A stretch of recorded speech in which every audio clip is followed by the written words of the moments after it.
సంవత్సరాలు ఒకవేళ బతికినాం అంటే 50 సంవత్సరాల ఆత్మగౌరవంతో సమాజం మనల్ని గొప్పగా గౌరవిస్తూ ఉంటుంది. మనం జీవితంలో రాణించవచ్చు. మన తల్లిదండ్రులు మా పిల్లోడు డాక్టర్ అను ఇంజనీర్ అను గర్వంగా గ్రామంలో చెప్పుకుంటే అది ఒక గొప్ప అనుభూతి. కానీ మొదటి 25 సంవత్సరాలు ముఖ్యంగా 15 ఏళ్ళ నుంచి 25 ఏళ్ళ వయసులో తప్పుదారి పడితే ఆ తర్వాత జీవితాంతం తల్లిదండ్రులు కూడా తలదించుకునే పరిస్థితి, మన కన్న తల్లిదండ్రులకు మనం పెరిగిన గ్రామానికి కూడా చెడ్డ పేరు వస్తుంది. ఇవాళ ఇక్కడికి వచ్చిన విద్యార్థులకు కష్టపడండి, మీలో టాలెంట్ ఉంది, మీలో సెల్ఫ్ కాన్ఫిడెన్స్ ఉంది. ఇక్కడ ఉన్న వేదిక మీదకి వచ్చిన పిల్లలు చూస్తే మాకు సర్ప్రైజ్, మేము చదువుకుంటాం మాకంత కాన్ఫిడెన్స్ కానీ మాకు అట్లాంటి అవకాశం కానీ ఎప్పుడు రాలే. నేను కూడా మొత్తం గవర్నమెంట్ స్కూళ్ళలోనే చదువుకుంటూ వచ్చిన ఇంటర్మీడియట్ వరకు. మాకెప్పుడు ఇట్లా మంత్రులను ముఖ్యమంత్రులను కలిసి లేకపోతే మేము మా లైఫ్లో మా ఎడ్యుకేషన్లో మేము సక్సెస్ చూసినాం అని మమ్మల్ని ఎవరు పిలిచిన వాళ్ళు కానీ అభినందించిన వాళ్ళు కానీ షేక్ హ్యాండ్ ఇచ్చిన వాళ్ళు కానీ లేరు. కానీ ఈరోజు మీ సెల్ఫ్ కాన్ఫిడెన్స్ పిల్లల్ని ఒకరొకరిని చూస్తుంటే నాకు నిజంగా చాలా సంతోషం అనిపించింది. మా పిల్లలు ఖచ్చితంగా రాణించగలుగుతారు. వాళ్ళ తల్లిదండ్రులకు వాళ్ళ పుట్టిన ఊరికే కాదు, ఈ రాష్ట్రానికి కూడా ఒక గొప్ప పేరు తీసుకొస్తారు. ఈ రాష్ట్ర పునర్నిర్మాణంలోనే కాదు, ఈ దేశానికే ఒక గొప్ప నాయకత్వాన్ని అందించే గొప్ప వ్యక్తులు మీరు అవుతారని నాకు సంపూర్ణమైన విశ్వాసం ఉంది.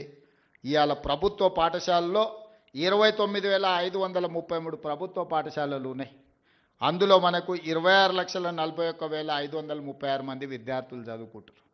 కానీ ప్రైవేట్లో 11,217 స్కూళ్ళు ఉంటే 36,87,752 మంది స్టూడెంట్స్ ఉన్నారు.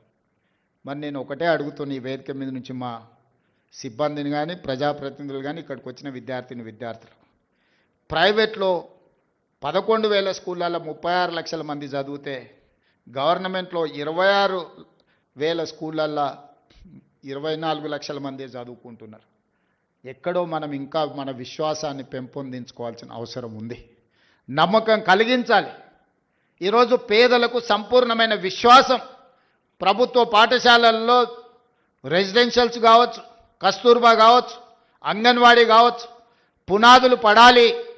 ఈరోజు దాన్ని తీర్చిదిద్దాలి అని ఈరోజు మా ప్రభుత్వం నిర్ణయం తీసుకున్నది. ఒక్క 2-3 విషయాలు ఇక్కడ ఉన్న విద్యార్థులకు చెప్పదలుచుకున్నా. 100 సంవత్సరాల తర్వాత ఉస్మానియా యూనివర్సిటీ 100 ఏళ్ళ చరిత్ర కలిగిన యూనివర్సిటీ, 100 ఏళ్ళలో ఒక్క దళితుడు కూడా వైస్ ఛాన్సలర్ కాలే. ఈరోజు ఒక దళితుడిని ఈరోజు వైస్ ఛాన్సలర్గా మన ప్రభుత్వం నియమించింది. ఈరోజు arts college principal professor Kasim మా ఊరివాడు ఈరోజు ఆర్ట్స్ కాలేజ్కి ప్రిన్సిపాల్ అయ్యిండు, మెరిట్తో చదువుకుంది. ఇవాళ అంబేద్కర్ యూనివర్సిటీకి డాక్టర్ గంటా చక్రపాణి, ప్రొఫెసర్ చక్రపాణి ఈరోజు వైస్ ఛాన్సలర్గా ఉన్నాడు. ఇవాళ రాజీవ్ గాంధీ IIIT మీరు చదువుకోబోయేదానికి గోవర్ధన్ ఈరోజు మీకు వైస్ ఛాన్సలర్గా ఉన్నాడు. హయ్యర్ ఎడ్యుకేషన్లో ప్రొఫెసర్ పురుషోత్తం వైస్ చైర్మన్గా ఈరోజు మీకు ఉన్నాడు. ఈరోజు విద్యా కమిషన్ని విద్యలో సమూలమైన సంపూర్ణమైన మార్పులు తీసుకురావాలి అని అంటే ఏమి చెయ్యాలి అంటే ఆ ఆత్మ ఉండాలి అని చెప్పి ఈరోజు మురళి IAS ఆఫీసర్ని ఈరోజు విద్యా కమిషన్ చైర్మన్గా నియమించిన. ఈరోజు ఎలక్షన్ కమిషన్కి రాని కుమిదిని ఈరోజు మనం నియమించినాం. ఈరోజు అసెంబ్లీ స్పీకర్ గడ్డం ప్రసాద్ గారు ఉన్నారు. ఇంతమందికి ఎప్పుడైనా ఈ దళిత బిడ్డలకి ఇన్ని అవకాశాలు వచ్చినాయా? మీరు ఒక్కసారి ఆలోచన చేయండి. ఇవాళ ప్రజాప్రభుత్వం ఉన్నది కాబట్టి అసెంబ్లీ స్పీకర్ ఆయన ముఖ్యమంత్రిని చేస్తాను మోసం చేస్తే ఆయనను అధ్యక్ష అని పిలిచి మైక్ అడుక్కునే పరిస్థితి ఒక దళిత బిడ్డ చేతిలో పెట్టి నువ్వు ఆడ తప్పించుకున్నా ఈడ తప్పించుకోలే.